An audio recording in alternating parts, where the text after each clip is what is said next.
বন্ধুরা, জ্যোতি সিম্পল কিচেনে সবাইকে স্বাগতম। আশা করি তোমরা সবাই খুব ভালো আছো আর আমিও ভালো আছি। আর বড়দের প্রণাম আর ছোটদের ভালোবাসা জানিয়ে আমি আমার রেসিপি এখন থেকেই শুরু করছি। তো এখন রেসিপিটা দেখো শুরু করব না, তো এখন হচ্ছে স্টার্ট করব পেঁয়াজ কাটা দিয়ে। তো পেঁয়াজ আর এখানে লঙ্কা দেখো নিয়ে নিয়েছি, আর এখানে দেখো আমার কাছে টমেটো আছে। তো এগুলো সুন্দর করে আগে ভালো করে কেটে নিই, তারপরে তোমাদেরকে দেখাচ্ছি আজকে কি রান্না হবে, সেটা তোমাদের সাথে শেয়ার করছি। তো টমেটোগুলো দেখো স্লাইস করে কাটা আছে, তো স্লাইস করে কাটলে হবে না, আজকে আমি একদম চপিং করে একটা অন্যরকম রেসিপি তোমাদের সাথে শেয়ার করব। তো তোমরা ভিডিওটা দেখতে থাকো, ভিডিওটা স্কিপ করো না। পেঁয়াজগুলো আগে ভালো করে সুন্দর করে আমি চপিং করে নিচ্ছি। আজকে একদম অন্যরকম একটা রেসিপি দেখো আমি বানিয়ে দেখাবো তোমাদেরকে, খুবই ভালো লাগবে, দারুণ কম্বিনেশনের একটা রেসিপি। দেখো পেঁয়াজ আমি এভাবে চপিং করে নিচ্ছি, পেঁয়াজ তো চপিং সবাই করতে পারো, তো স্লাইস করা পেঁয়াজগুলোকে চপিং করে নেব। খুব বেশি চপিং করার দরকার নেই, একবার করে এরকম ভাবে দেখো আমি দেখিয়ে দিচ্ছি তোমাদেরকে, এইভাবে চপিং করে নেব। আর তার সাথে লঙ্কা যেভাবে এমনি টুকরো টুকরো করে কাটা হয়, তো লঙ্কা কেটে নেব। আর দেখো আমি টমেটো নিচ্ছি, এই যে টমেটোটা আমি পুরো টমেটোটা নেব না, এই টমেটোটা থাকবে অন্য তরকারিতে কাজে লাগবে। আর এখানে আমি হাফ টমেটো নিচ্ছি, হাফ টমেটো, কারণ আমি যে রেসিপিটা করব বেশি তো আমার রেসিপি হবে না, তো তাই জন্য আমি দেখো এই যে টমেটোটা হাফটা এইভাবে নিলাম। আর সমস্ত পেঁয়াজটা ভালো করে আমি চপিং করে নিচ্ছি।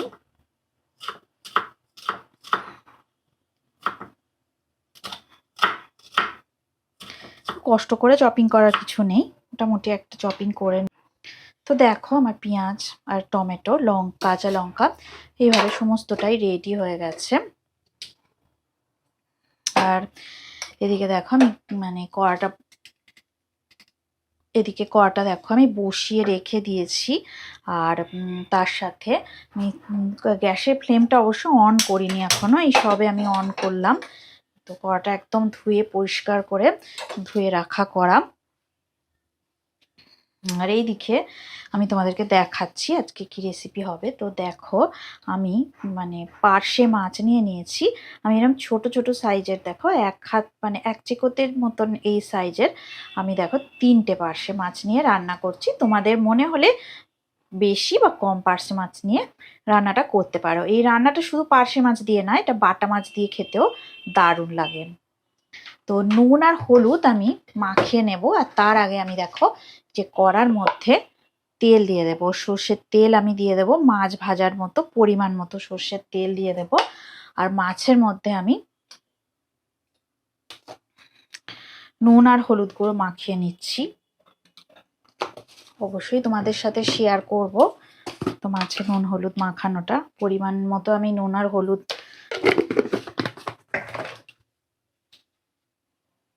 দেখো এই যে পরিমাণ মতো নুন আর হলুদ দিয়ে দিয়েছি। তো এবার দেখো আমি সুন্দর করে মাছের গায়ে মাখিয়ে নিচ্ছি নুন হলুদ,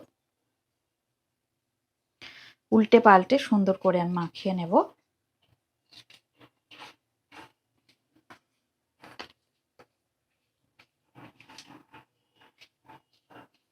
তো দেখো এইভাবে সুন্দর করে মাছগুলোতে মাখানো হয়ে গেছে, ততক্ষণে দেখো তেলটা বেশ ভালোই গরম হয়ে গেছে। তো তোমরা দেখো ভিডিওটা আমার রেসিপিগুলো দেখতে থাকো, স্কিপ করো না, রেসিপিটা দেখতে থাকো। সুন্দর আজকে একটা রেসিপি আমি তোমাদের সাথে শেয়ার করব। তো প্রথম ভেবেছিলাম করব না রেসিপি শেয়ার, তারপর দেখছি যে না, বেশ ভালোই খেতে লাগে, একবার বানিয়েও আমি দেখেছিলাম। তো দেখো কথা বলতে বলতে তেলটা বেশ ভালো গরম হয়ে গেছে। তো মাছগুলোকে এবার আমি দিয়ে দেব। তো দেখো নুন হলুদ মাখানো মাছগুলো আমি কড়ার মধ্যে দিয়ে দিলাম। এই 3 পিস মাছ আজকে আমি রান্না করব। একদম মিডিয়াম ফ্লেমে রেখে দিয়ে মাছগুলোকে ভাজছি। মাছগুলো এক সাইডটা ভাজা হয়ে গেলে আমি আর এক সাইডটা উল্টে দিয়ে ভালো করে এপিট ওপিট সুন্দর করে ভাজা করে নেব। তো দেখো 2 থেকে 3 মিনিটের মধ্যে ভালো করে সুন্দর করে ভাজা হয়ে যাবে। মাছ বেশি ভালো কড়া করে একদম ভাজা খাওয়ার কোনো দরকার নেই, কারণ বেশি কড়া মাছ ভাজলে মাছ কেমন শক্ত শক্ত হয়ে যায়, রান্নাটা ভালো হয় না। তো আমি ওই জন্যে বেশি কড়া ভাজা মাছ পছন্দ করি না আমরা। তো ওই জন্য আমি দেখো হালকা করে ভাজা করে নিচ্ছি। তো এক সাইডটা হয়ে গেছে, আর এক সাইড ভালো করে ভাজা করে নেব। তো যাদের মনে হবে আর একটু কড়া করে ভাজা মাছ যারা পছন্দ করো, তারা অবশ্যই মাছগুলোকে অনেকটা বেশি কড়া করে ভেজেও রান্নাটা করতে পারো, তাতে কোনো অসুবিধার কিছুই হবে না। তো দেখো এক সাইডের মাছটা ভাজা হয়ে গেল, আর এক সাইডটা আমি ভালো করে ভাজা ভাজা করে নেব। তো 2 মিনিটের মধ্যেই ভালো করে ভাজা হয়ে যাবে। তো খুব লাল তো আমি করছি না মাছগুলো,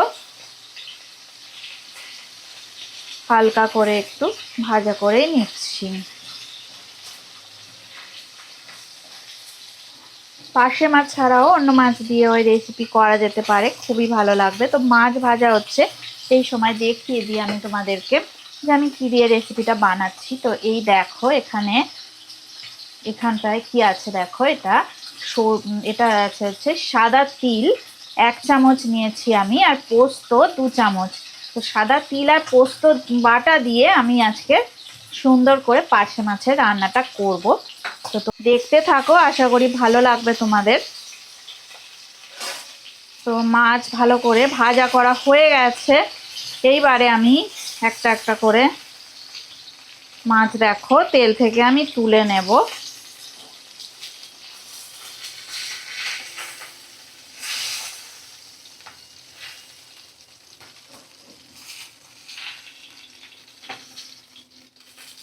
তো এবার সামান্য একটু কালো জিরে ফোড়ন আমি দিয়ে দেব। তো যাদের মনে হবে কালো জিরে ফোড়ন নাও দিয়ে করতে পারো, তবে এই ফোড়নটা দিলে না অনেকটা ভালোই টেস্ট হয়, তাই আমি এই ফোড়নটা ইউজ করি।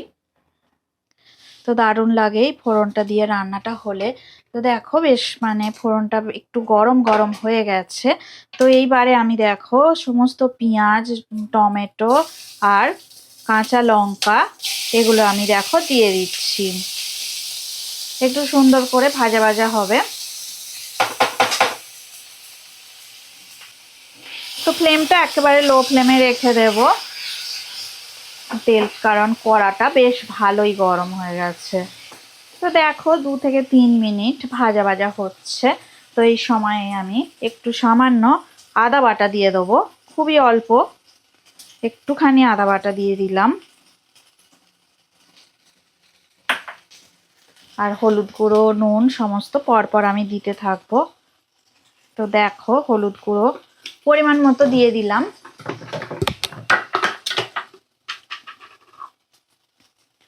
আর সামান্য পরিমাণে একটুখানি নুন দিয়ে দিলাম,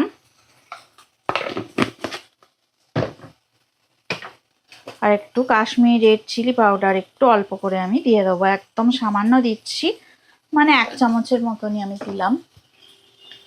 তো মিডিয়াম ফ্লেমে এবারে আমি রেখে দিলাম। তো সুন্দর করে এবার নাড়াচাড়া করে নেব আর কি, হালকা করে। দেখো 2 থেকে 3 মিনিটের মধ্যে একটু তেলটা ছেড়ে ছেড়ে আসবে। এই সময়ে দেখো আমি তিল আর পোস্ত বাটা যেটা করে রেখে দিয়েছিলাম, এই পরিমাণটাও তোমাদেরকে আমি বলেছি। তো এটা আমি দিয়ে দেব, এবং খুব বেশি নাড়াচাড়া করব না, কারণ যেহেতু তিল আছে এই তিলটা পুড়ে গেলে একদম তেতো হয়ে যাবে। তো হালকা হাতে আমি নাড়াচাড়া করে নেব। আর এই বাটিটা আমি দেখো ধুয়ে নেব, ধুয়ে আমি পরিমাণ মতো এই যে আমি জল দিয়ে দিচ্ছি। দেখো এই বাটি ধোয়া জল আমি 1 বাটি জল দিয়ে দিলাম, কারণ 3টে মাছ রান্না হবে, ভালো করে সিদ্ধ হতে হবে। যেহেতু আমি খুব বেশি ভাজা করি না মাছগুলোকে, তো সেহেতু মাছগুলো ডুবে গিয়ে ভালো করে সিদ্ধ করতে হবে, যাতে মাছগুলো ডুবে যায়।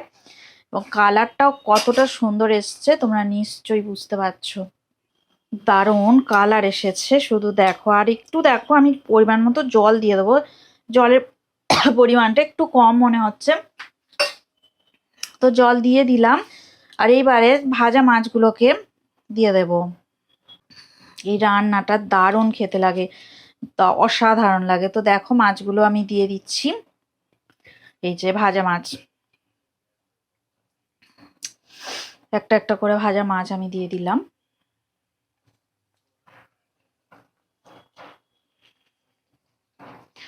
এবার দেখো এক সাইডটা আমি ঠিক 3 মিনিট ফুটিয়ে নেব। এক সাইডটা 3 মিনিট ফোটানো হয়ে গেলে তারপর আমি আর এক সাইডটা 2 থেকে 3 মিনিট ফুটিয়ে গ্যাসের ফ্লেমটা তবেই আমি অফ করে দেবো। তো দেখো এখন আমি ঢাকা দিয়ে মাছগুলোকে হতে দিচ্ছি, একটু রান্নাটা হতে থাক। দেখো বন্ধুরা, আমি ঢাকাটা তুলে নিলাম, বেশ ভালো ধোঁয়া বেরোচ্ছে। 3 মিনিট হয়ে গেছে। মাছের একটু উল্টো পাল্টা করে দেব, মাছগুলো এক সাইডটা ভালো করে সিদ্ধ হয়ে গেছে। তো একদম উল্টো পাল্টা করে দেব, উল্টে পাল্টে দিলাম। তো দেখো আমি গ্রেভিটা কমানোর জন্যে আমি একদম এবার ঢাকাটা দেব না, কারণ এত ঝোল ভালো লাগবে না খেতে, গ্রেভিটা অনেকটাই কমাতে হবে। তো তাই জন্যে আমি দেখো মানে গ্যাসের ফ্লেমটা একটু জোরে দিয়ে দিলাম, আর 3 মিনিট এইভাবেই আমি রান্নাটা হতে দেব ঢাকা না দিয়ে। দেখো 2-3 মিনিট হয়ে গেছে, তো রান্নাটা একদম রেডি হয়ে গেছে, একদম সুন্দর শুকনো গ্রেভি হয়ে গেছে। তো গ্যাসের ফ্লেমটা দেখো আমি অফ করে দিলাম, একদম সার্ভ করার মতো হয়ে গেছে। তো খুব সুন্দর দেখো দেখতে হয়েছে যেরকম, এটা খেতে তো দারুণ টেস্ট। তোমরা অবশ্যই বাড়িতে একবার হলেও বানিয়ে দেখবে। তো রেসিপিটা সার্ভ করে দেবো একটা প্লেটে। তো তোমাদের সাথে তো দেখো কত সুন্দর দেখতে হয়েছে, দেখো কি দারুণ হয়েছে মাছের রেসিপিটা, তোমরা একবার দেখো।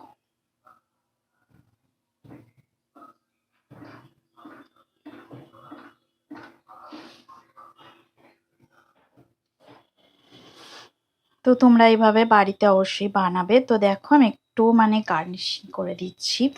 তো গার্নিশ করলে দারুণ দেখতেও লাগে আর খুবই ভালো লাগে। মানে দেখতে সুন্দর হলে তবেই তো মানুষ খাবে বলো। তো রেসিপিটা যদি ভালো লেগে থাকে অবশ্যই লাইক দেবে, শেয়ার করবে আর কমেন্ট করে আমাকে জানাবে তোমাদের কেমন লাগলো। তোমরা সবাই ভালো থাকো, সুস্থ থাকো, আর আমার রেসিপি এভাবে দেখতে থাকো। এতক্ষণ ধরে রেসিপিটা দেখার জন্য আর আমার সাথে থাকার জন্য অনেক অনেক ধন্যবাদ। পুরনো বন্ধুদের তো অনেক ধন্যবাদ, আমাকে এগিয়ে নিয়ে আমার চ্যানেলটা সাবস্ক্রাইব করে তারা আমার পাশে থাকবে। নতুন বন্ধুদের বলছি চ্যানেলটা ভিজিট করে আমার পাশে অবশ্যই থেকো, তাহলে আরও ভালো ভালো নতুন নতুন রেসিপি তোমাদেরকে আমি শেয়ার করতে পারবো।